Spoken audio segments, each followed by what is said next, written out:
mind. Let's take a deep breath, or breath, whatever breath comes to you is perfectly fine in the moment.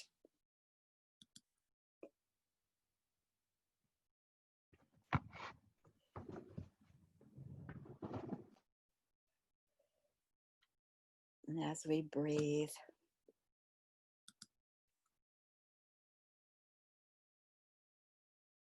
really get a sense of the sun around you or the breeze around you. What is nature holding you in right now?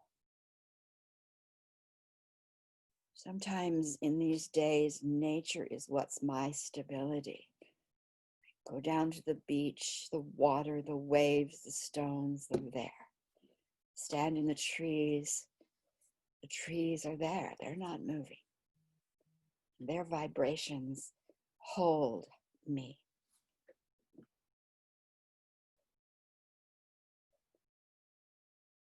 Breathe that energy right into your physical body. Saying to your body, let these energies fill you, rejuvenate you, hold you. Your body is so critical and important in this day. So we say to the energies of nature, strengthen all aspects of our physical bodysuit.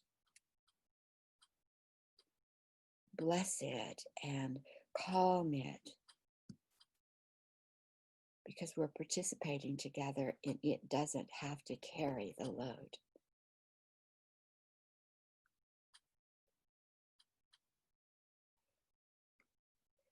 And then get a sense of that energy anchoring you right down into the mother.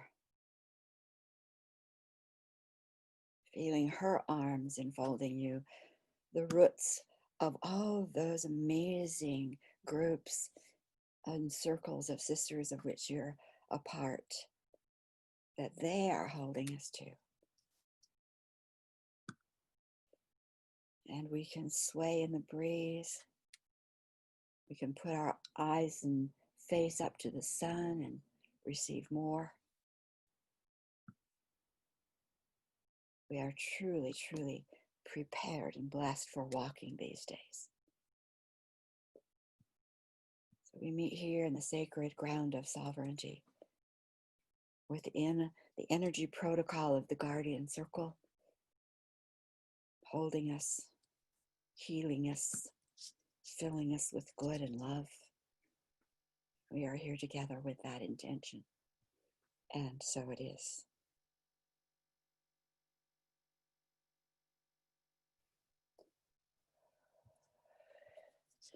And just breathe, and when you're ready, bring yourself back and be here in the circle. And kind of a little bit different than some of the information webinars you may have been on in the past. We're going to run this like I run my circles in my classes, which means we set space, we set intention. We're here to listen to each other. I'm here to share the best of what I can bring to let you spark maybe with some new things. And that's what we're here and about. So with that in mind, we're going to place ourselves in the circle, because the circle is here. It's unique and it's different from where you've been just a few minutes ago. And so just placing yourself in the circle, you know, your name, where you are on the planet is good. And if you have something that brought you here specifically, a curiosity or a question, don't need a lot of information, just you can put that into the circle too. And we'll do it with what I call tag system, which means we'll go around and we'll begin with one person who will say who she is, where she is on the planet, and what piece of information, curiosity she wants to place into the circle. And then she will name the next person.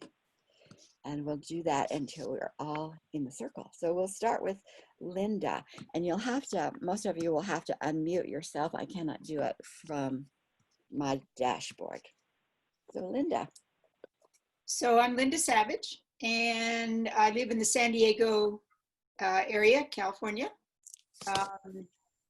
What I'm exploring, I don't think it's a question, is the endemic racism and all of the, all of the things that come from that.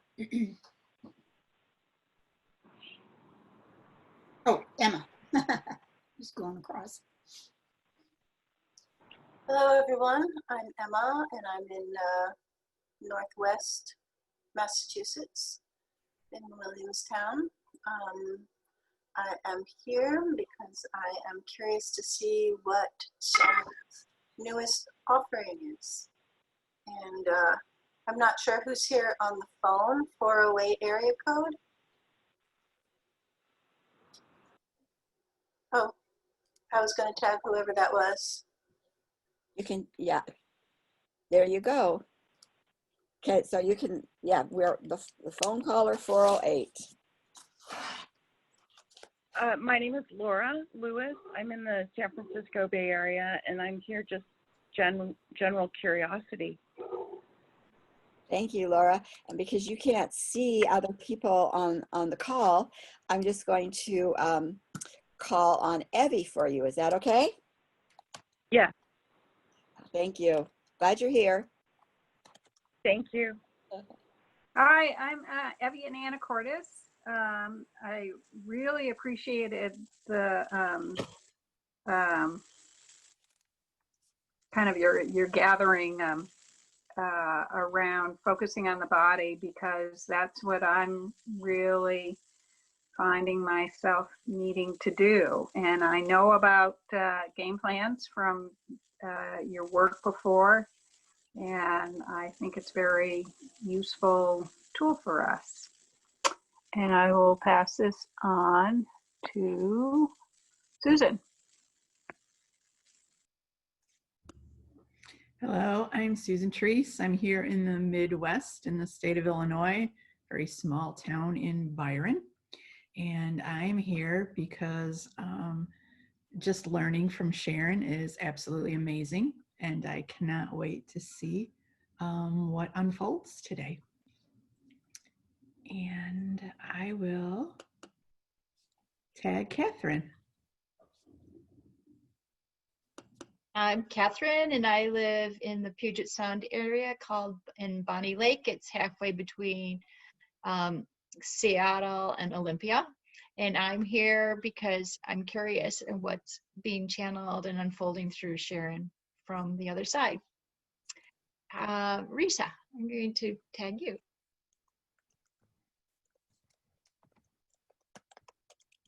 Hi, everybody. My name is Risa Dorfman Thomas. I'm living in Allentown, Pennsylvania, and I'm here because I'm very fascinated with everything that Sharon does, and I like to learn everything that she's interested in. I feel like I'm growing quite a lot in the past 6 months or so, and I'd like to continue. And I really find that I'm meeting a lot of wonderful people through her classes as well, and I'd like to continue to do that too. So it's nice to meet you all. And I will call, who is up? Deb, did we get to you? Not yet. Okay, here you are. It's your chance. Thank you. Hi, my name is Deb Aaron, and I'm fortunate to live kind of a stone's throw from Sharon. I'm here also on Whidbey Island, and I've known Sharon for about 7 years. She has just been a great mentor to me and someone I've done a lot of work with. And so I'm always interested in whatever she has to share. And particularly now with what's going on in our country and on our planet, I feel like I need an update of where we're at and what kind of help she can provide for us.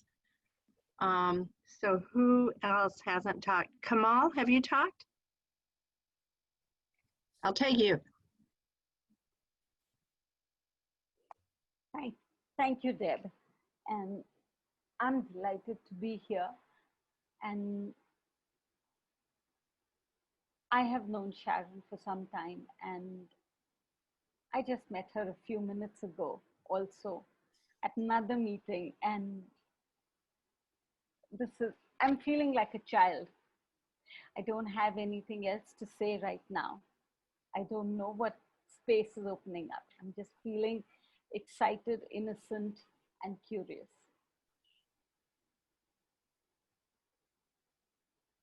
Very, very grateful to be here. Thank you. I'm complete.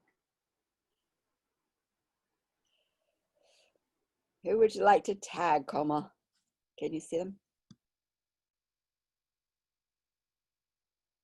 Who's left?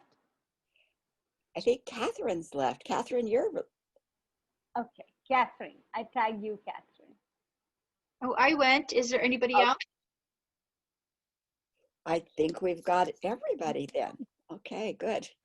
Oh, that's right. I remember your voice now, Catherine. You know, I was busy writing notes so that I could keep track of what we were saying. So the intention of this class, it's not a class, the intention of this conversation is to consider that we're living on a very limited landscape gain board, and it was all comes from survival. What does that mean?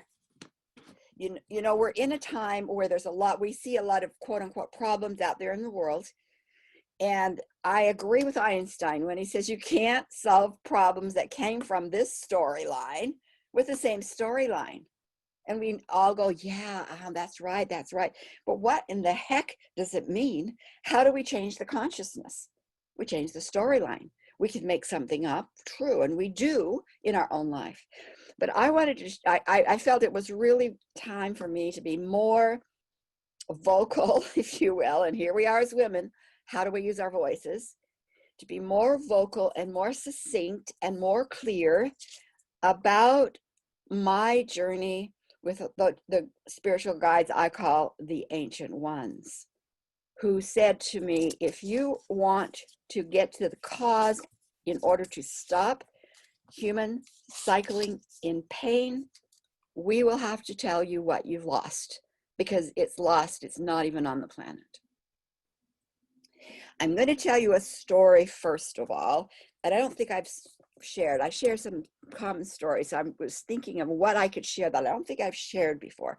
I grew up in a very patriarchal religion. I called it gentle patriarchy, because women were put on the pedestals, which meant they didn't have to think. They just had to obey what the man said. And in my family, it was because we love you so much. I mean, I felt no constraints. I felt very loved. So it was general patriarchy, although it was systemic domination, right? So in our culture that I grew up in, the women had a role, and the role was to birth the children, to teach them to obey, to listen to her husband, to follow the authority voice because they got the word from God, and raise those children to do the same. Why?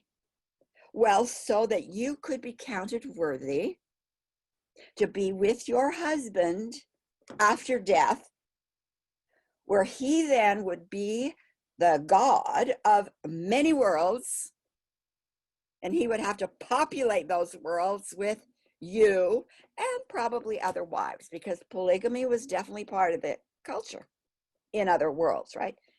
And we all bought it. I mean, I bought it. Okay. Learn to be a good housekeeper, wash the plants, the leaves, make sure the grass looks nice, make sure your children are at church. All those things were so that we as a woman could be counted on to be one of the queens populating those worlds with babies. And we cheered when ERA came around. No. That would break up that whole system. And so we said, no, that's not what we're going to do. I was sitting in one of the women's groups at church, where just the women talk to each other and we're told what to tell each other. You know, everything was scripted. And so they were going through this lesson about taking good care of husbands, taking good care of homes, making sure your children, so that you could be that god or queen. I don't think they called it goddess. I think they called it queen. I'm not sure. And we're all there just like listening to the teacher and soaking it in. And an older woman, maybe about my age, at the back of the room stood up and said something to the effect, hell no. What is the reward in birthing and babies and diapers and forever? Forever? You think I'm going to go for that? And there was a gasp in the whole, that whole group of women, because she's going like, she said something that we'd never thought about. Forever and ever, you're going to be being baby factories, diapers, changes, what we, and it was like, there's this song Leonard Cohen sings, there's a crack in everything so the light can come in. And that was a little crack for me, not a crack yet, big enough to say a lot of light could come in, but a little crack. So what does that have to do with what I want to share with you today? Well, when we continue to live our lives from stories that have been made up in this systemic domination society we call Earth, we're not going to get free. And we're going to keep patting ourselves on the back and say, good going. And we're never going to be free, and it won't change. So I'm going to share my screen with you because this is what I eventually was shown and this is very simple. Here we are, because one of the first things my team said to me is that you have to know that there isn't just two worlds. There's not just heaven and then earth. That there are 8 world regions, energy spaces, through which you have traveled. There are 8, world 1, 2, 3, 4, 5, 6, 7, and finally you're down here on earth. The very slowest, that's why it's very limited. It's lots up here, all possibilities, not so much, because our stories, wherever they have come from, have limited until we have, I make this down a little bit, until we're looking from a very clouded picture upward, trying to make sense of everything. So they said, we've got to show you what's going on all the way through this, because you can't free yourself by looking from the clouded picture. You can't free yourself. You'll just stay stuck. You might get a little bit free once in a while, but this is what you've got to understand. And so as this whole Corona and Black Lives Matter and all the upheavals that we've gone into, and I hear people struggling and trying to make sense and say, this is what it is. And I'm going like, oh my God, all of that is coming from us looking up, trying to figure it out. And where's your voice, Sharon? So it was probably 2, maybe 3 years before John Denver was killed in the plane wreck. I was told to go to his event in Aspen, Colorado. He had a retreat center there called Windstar. I don't know if you remember that or know of it. And every year, and it was after Buckminster Fuller's, one person can make a huge difference in the geometric domes, and I'd gone over there to see how they were growing things and how they had layers within the domes, and it was pretty cool. But I wasn't really big into it. But I was told, you've got to go over to the Windstar Foundation yearly presentation. It was starting in 2 days. I'm in Utah. I don't have the money to go. I don't have the money to pay, but I do have a regional publication called The Winds of Change.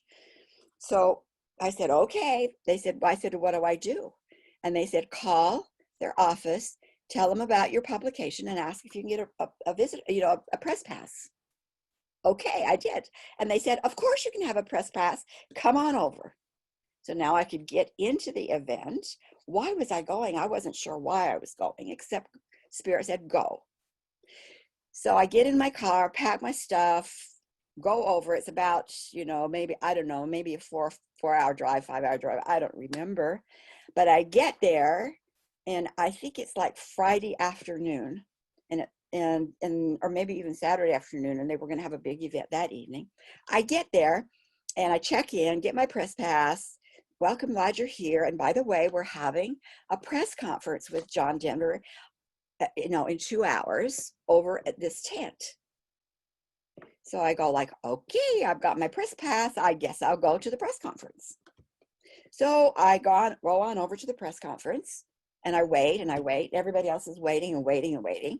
And somebody comes and says that we've changed the time for the press conference because Crosby, Stills, and Nash hasn't landed yet, and he was planning to be in the press conference. So we're going to shift it to like 10 o'clock tonight after the major event. I say, okay. So I get in my car and I drive out of this little town of Aspen, and there's a park. You can get lost in Aspen, Colorado. But there's a park, and I pull over and I'm going, well, what is this about? I mean, I don't have any place to stay. I don't know why I'm there. So I get, as I normally do, I get out my trusty old notebook and sit down with my pen and paper and say, okay, what is going on? I mean, there's the press. I wasn't able to do it. I don't know what that was about. They said, you weren't ready. I went, you're right. I don't even know why I'm here. Why am I here? And they said, you are here to ask John Denver a question. I said, okay, what is it? And the question was something like this. WinStar and the foundation is all based on love, and love's, takes care of everything, and what we can do in grander ways. And that's wonderful. And the question was, what do you do when you're not in the space of love? Oh, easy. Okay, I can ask that question. So after the event, I go a little early, get over to where they're going to do the press conference, and John Denver comes, and there's just a few of us. We're chit-chatting together. I don't know what.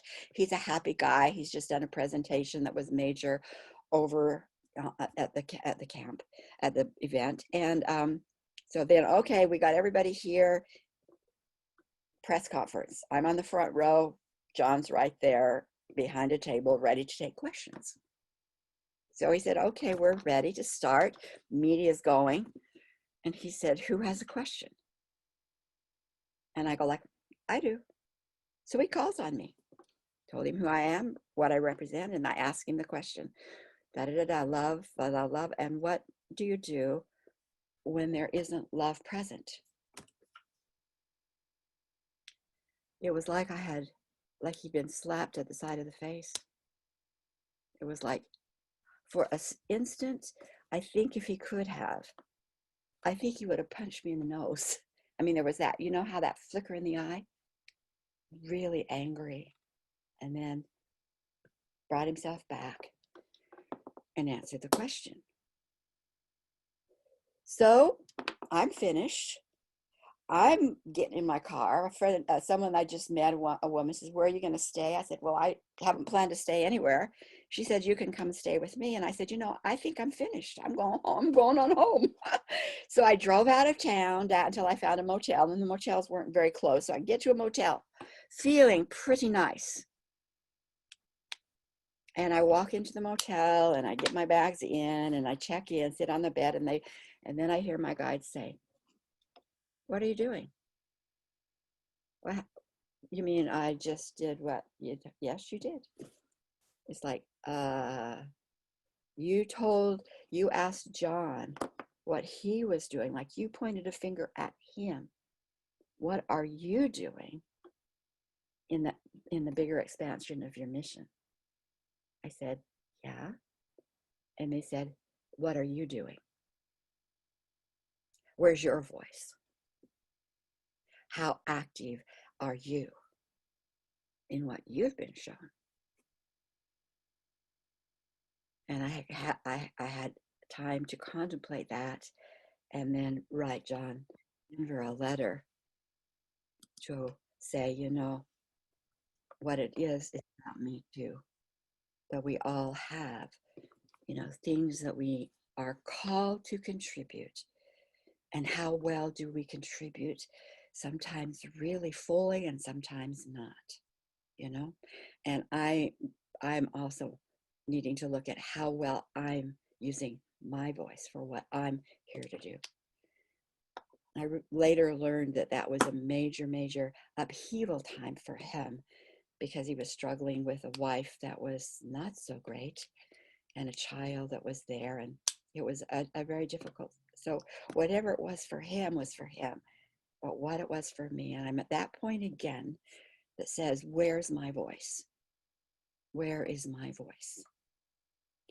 There's a lot of conversations going on right now about the heart chakra, opening the heart chakra, saying to women, open your heart chakra. And from a survival place, what they're running into is it's shut down. I'm not heard. I'm invisible. That's what they're running into when they're coming from this place of the world, earthly dimensions and looking up. And I'm going to tell you what what I was told about the chakra systems for a female. Coming onto this planet was not by accident, it was by mission.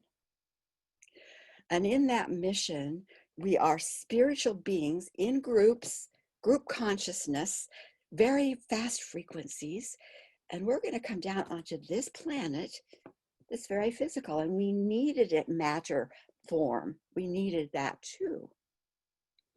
So what do we how are we going to be down here walking this earth as spiritual beings? Is we needed a bodysuit, an earth bodysuit, just like a moon bodysuit. And we knew that there was going to be a couple of assignments necessary. So why not have two bodysuits? Two bodysuits, because there are two parts of this greater mission. And because each one of them were unique in their assignment, the blueprint for each of the bodysuits was unique in how those power centers unfolded, so that the power centers would automatically be prepared, ready to move bodysuit 1 to the mission step by step, bodysuit 2 according to mission step by step. We call those power centers the chakras. And in the original blueprint, there were a lot more chakra power centers than are in what we call now our chakra system. And yet we work with this survival chakra system as if it were the system. So we're already in a locked system, empowering a locked system when you're looking from earth survival upward. In the original system for a female body, what we now call a female body, it wasn't called female male then, what we now call a female body, the female had the assignment to stay invisible because she was going to be the power. When I asked my team, I said, was there an overall purpose that a soul would choose either a male bodysuit or a female bodysuit? I mean, is there an overall purpose for the male body and the female body? They said, yes. The assignment for those in a male body was to nurture, have their back, feed, nurture. Curious. Because where was I coming from? I was coming from this earthly view up that says women are the nurturers. Well, I said, that's curious. Then what is the assignment for that female body? And they said, lead, to design the cultures, set the policy, and be the leaders. And I said, we kind of have a backward down here. They said, you got it. So I'm going to talk specifically just today about the female unfoldment because I want to talk about heart and throat. It was intended that with soul moving into a female body, not a female soul. Souls are not gendered. So soul moving into a female body was to be invisible because she was the one who was going to anchor to the earth. First chakra for the female after she says yes to mission was to put her feet on the ground. The feet chakra, first chakra for a female. I'm on the ground. I've landed. Thank you guys, I've landed. And then to send her roots, her consciousness down into Mother Earth. Because Mother Earth is a mothership. The resources are there. The holding space is there. The stability is there. And the roots were to go into the earth to be with other root systems of those in female bodies. That was the quote unquote first heart for women. It was invisible. It was powerful. It was communicating. It was exciting. And you could sit and chit chat about what ideas you wanted to think about to design. The power of sister circles. Then consciousness would move up to the base chakra where we could put our little nose above the earth to go like, okay, where do we want this village to be? Where am I going to take my little families? Where's the best place? Looking around, what do I need? Not to survive, but to thrive. To thrive. Do you think we women would have created areas where we could just barely make it through? Where our children couldn't play wildly and safely? Hello. So, base chakra. Out of all the possibilities, then we designed a culture. We, with our thought process, because of the law of manifestation, what are the qualities that I want for my family, for my village? What systems would make that work? What would be the parameters? What would be the policies? That was all women's work, and it was done secretly.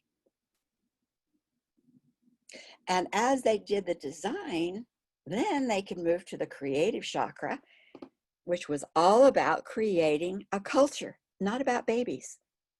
There was too much contamination around us. No babies yet. We're going to create cultures. Where are the gardens? Where are the trees? Do we need animals? What's the animals for? How do we want to interact with each other? It was all about bringing the ideas into a form using the power of the law of manifestation. Now, once a woman had done that, now she could tend the garden as an overseer. She could see plants that were growing from her ideas. She could see the colors, she could smell, she could taste, and she'd go like, what? Yep, that's perfect. That's exactly what I want. She could identify the plants of good because she'd helped put them there. She could also identify plants coming from the contamination, the invasive species, the taking over species, that you're not enough species, let me take yours out and put mine in. She could also tell what was not going to be good for her community. That is the solar plexus. That is the belly wisdom. Women's sensitivities. We talk about some of us out there in the world who are empaths. We were all intended to be empaths.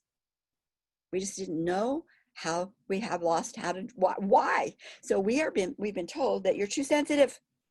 Don't look nice, don't do that. Don't be angry, don't scream, right? What does that say? Solar plexus, shut off. Take it away. You don't, no, don't. But originally it was intended that all a woman would have to do is say, that one's not acceptable in my place. And she or the male in her life would help pull it out. And her garden, her community would stay clear. So we have Gaia, earth. We have Sophia, belly wisdom. Sophia, belly wisdom. Sophia represented in the myth of the Garden of Eden as the serpent. What happened to the serpent, ladies? Got smashed, discounted, pulled away from the woman.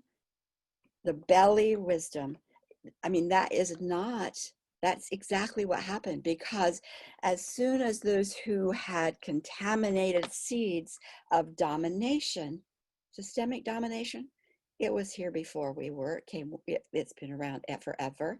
And that those who had carried that energy, as soon as they saw that there was a bodysuit on this planet who could discern them and call them out, remove them. This is the story I've been given, so it's a galactic story. They crippled the blueprint. They crippled the blueprint. They used the male bodysuit to do it, and there's reasons that they were able to do that. We won't talk about that today. But what they did is they rewired the power centers, and that's when we started to have less and less chakras. They disconnected the bodysuit of female from her solar plexus.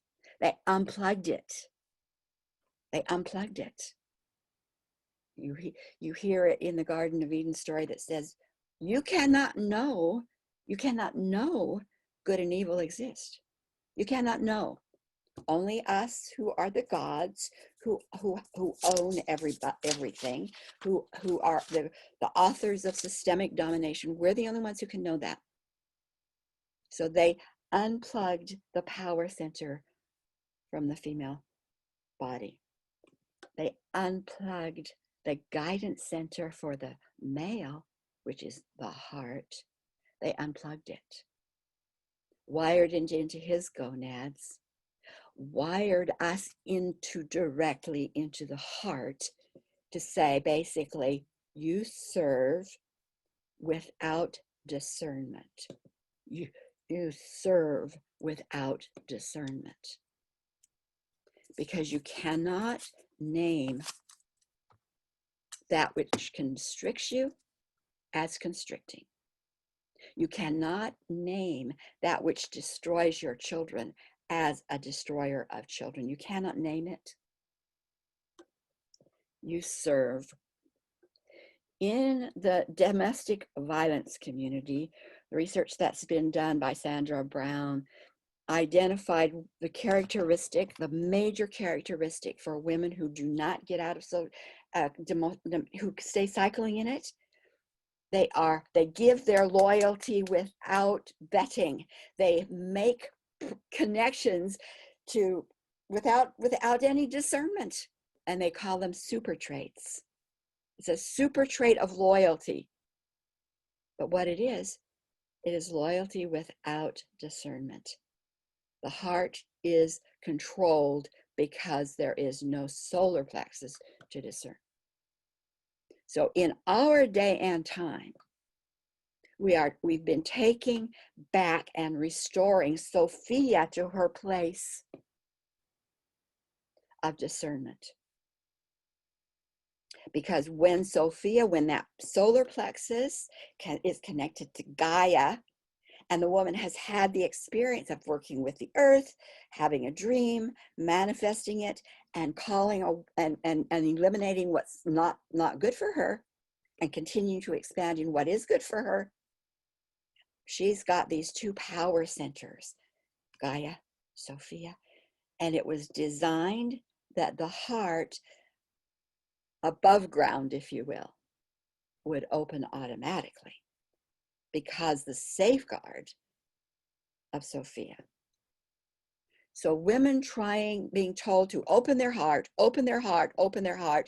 is totally in alignment to systemic domination. And it isn't that you can't open your heart, but you've got to understand the galactic view, the galactic understanding, why, what, and work from that perspective. When Gaia is in place, Sophia is in place, and we're doing it consciously now because we've been so crippled. We have to wake up and do it consciously. Sophia is in place. Then the love center, the heart center of grace opens. And now you have the sacred triad. You have Gaia, you have Sophia, you have grace. And that's the foundation for divine feminine and goddess work.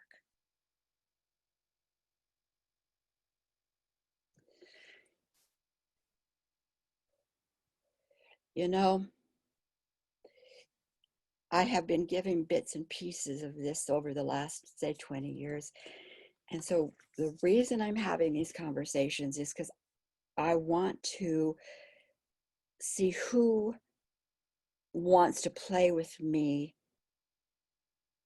throughout the year in a more organized fashion of understanding the galactic landscape, therefore the galactic game board that can hold your unique game board differently than if you try to fit your divine, heart-driven purpose on a survival game board. I guarantee you that the future, the dream, the things that you are wanting to give to the world fits in a galactic game board perfectly. And if you are playing within a community that understands that, grows with it, questions it, and then how does that fit today? What does that do in our world today? What does that mean today? Your game board will be held, it will be expansive, and it will be very different than if you try to do it on the game board of systemic domination. So I'm holding these little chats, and today it's about the chakra system of the heart, which then opens up, for the rest of the chakras of women. We're not going to go through all of that today, but I want to begin to give information pieces of why it's important to change the story, not just a little bit, not like just I'm enough. Of course you're enough, but where did that story came from? Not enough. I'll tell you, I'll show you where it came from. I'm going to share the screen again. Right here, this third world, everything's going great. Curiosity's ruling the day, and we're playing and dancing and whatever. Right here, this is a juicy, juicy, juicy family, amazing families. Those who are dominators are outside the family because their agenda is not to create good, but to use good. They are parasitic by nature. And parasites have to have a way to attach to their host. As long as we were staying clear and having boundaries and qualities of all good, parasites, outsiders, dominators could only salivate wanting to be connected to our juice. So they began a whisper campaign. You'll see it around in the world today. They began a whisper campaign, sending waves of harmonics through our space right there that says, hey, you guys are doing great. Look at you doing so good. But you know what? You're kind of new at this. You're kind of new at this. And we know more than you know. We've been around a lot longer. And we could really help you up the game. You're not quite enough. You don't know enough yet. You're good, but you don't know enough yet. This is where it began, and it was an idea planted and broadcast through this particular galactic range before there was ever an Earth thought about. And that is where it began. Knowing that, we clear it differently than if we think it's just our own thought from our early childhood hurt down here. So what I'm wanting to do is see who is interested in playing on a different game board. And that means having time to me share, questions asked, communication. You know, how that might look, I am still in process. I do not have a program that I will say, sign up today because this is what it looks like. I have a lot of things in mind. But I just feel like it's time to start thinking about it, start looking at it, and say, like, maybe by September, October, here's some options, and the options are all going to be coming from the Galactic game board. And there might be, you know, you might say, okay, well, I just want to try on a few pieces. There'll be a few pieces. No, I want to jump into a whole program. There will be a whole program. But I want to just know who's interested. So what I'm going to do is I'm just going to put in the chat my email address. And anybody who's interested in knowing what might be coming next as it comes together, send me your email. Send me your name. And as soon as I have this particular, you know, this is what I've got going, this is what I've got going, this is what I've got going, I will be in touch. So with that, I've shared with you, you know, what I had intended to share. But I want to see if there's any, what that might have brought up for any of you, or questions you might have, or ideas that might pop. So you can just popcorn style unmute yourself. And Lori, I'm gonna unmute you first because well, maybe you know, *6 will unmute you. You probably know that. So anybody who wants to has anything to say or ask, the floor is yours. So this puts some wonderful galactic pieces to the new story I've been writing for women, and also the recognition that we've been dominated and suppressed. So I'm very interested in all this. I will have to leave a little bit before noon because I have an appointment, but this is very exciting because when I look at the survival map that we're in right now, it can feel pretty oppressive, you know, all those ugly guys just screaming at each other, you know. Yeah. So I'm relieved that there really is help that will come from the galactic sources, and that's a new thing for me. So thanks for being here. Thanks for the work you're doing out there. Thank you. Yeah, it's going to get more powerful, and boy, if I feel like I've got some help, that will make it so much easier. Good. Yeah.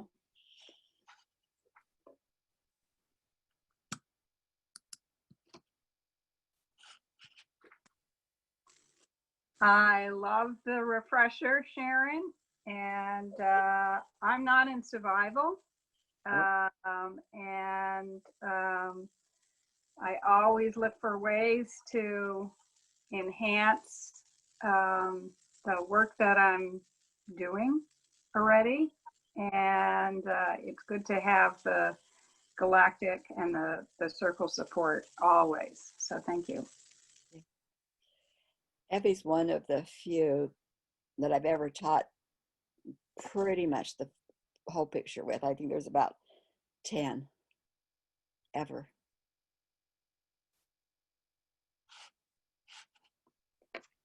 I love what you're doing. Thank you.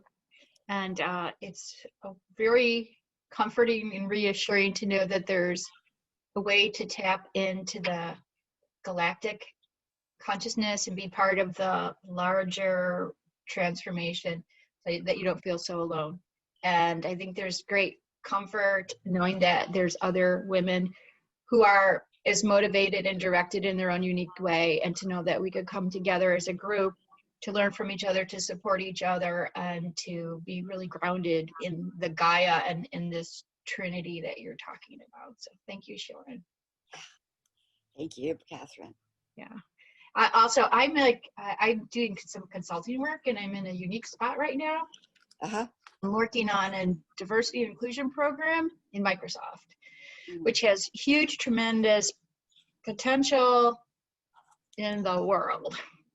And it's like part-time now, but there's such potential. And I'm like, I just want to get out of the way and be used however I'm supposed to be used. And that would help with this whole process of getting out of the way, because we're all working through our early childhood or ancestral, whatever. So I think this feels wonderful of what you're putting together. Thanks, Catherine. Thanks for what you're doing. Yeah. Yeah. And you know, all of you are doing, and I didn't want to talk over you, Como, so I'll just say all of you are doing some amazing things. Okay, Como.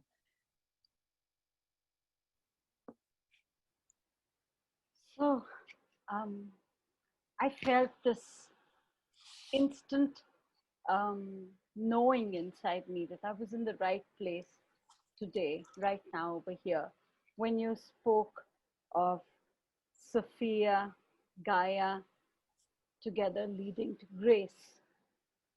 And when you said the word triad, not only did it bring everything from my own historical culture, because of the whole Indian gods, goddess, the Holy Trinity, and the triad that exists, which is not just about a religion, but it is about the universe, the creator, the destructor, the sustainer, the destroyer, and the sustainer.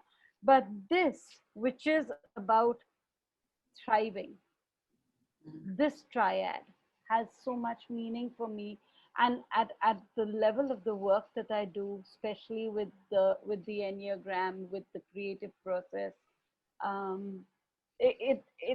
totally resonate, and I find the connection over there, because it is a different level of triads tumbling along to create the next moment and the next moment. So I'm very excited about it. And when you were sharing your story of being born in a particular system and having that fed into you, that you are the queen. So in India, in the culture that I grew up in, it goes one step further. We are not queens, we are goddesses. Yeah. And yet we are goddesses with no voice. And all the stories and the myth are about the power of the goddess, but it is about either creating something or destroying something. The in-between energies, especially those of discernment, there's very little story about that.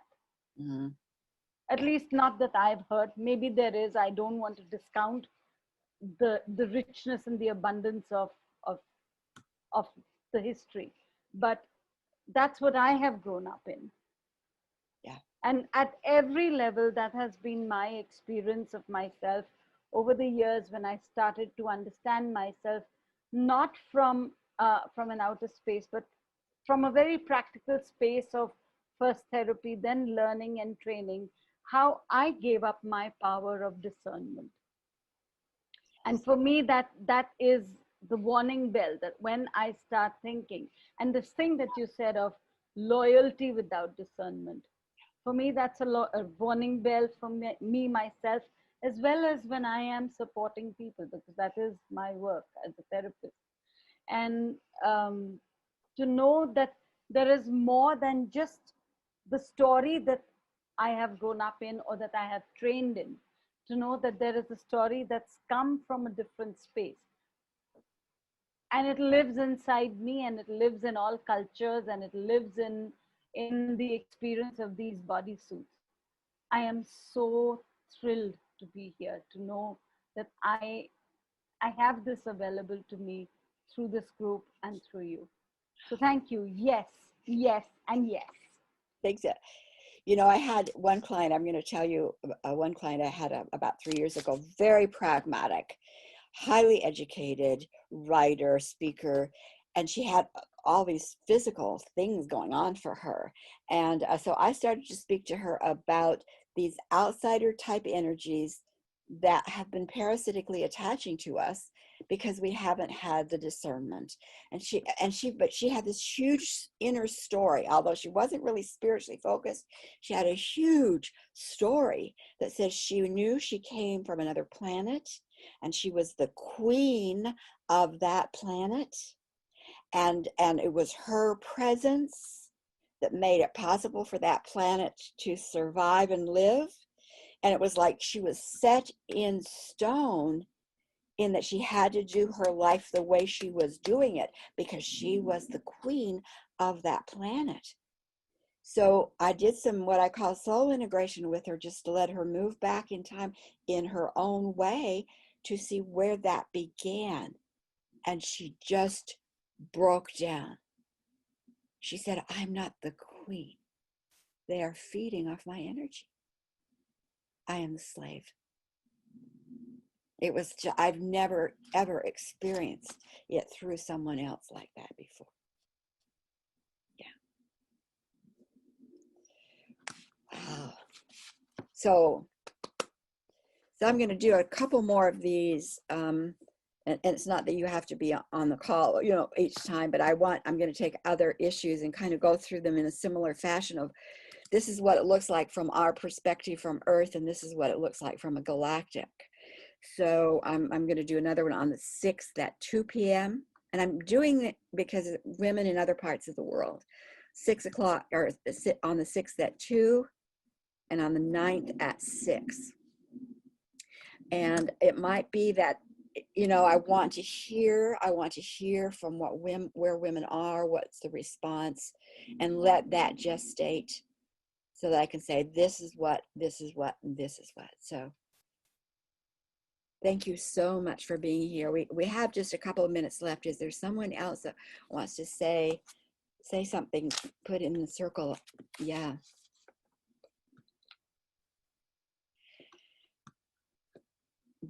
So thankful to be with you. So thankful to be on the planet at the same time you're on the planet.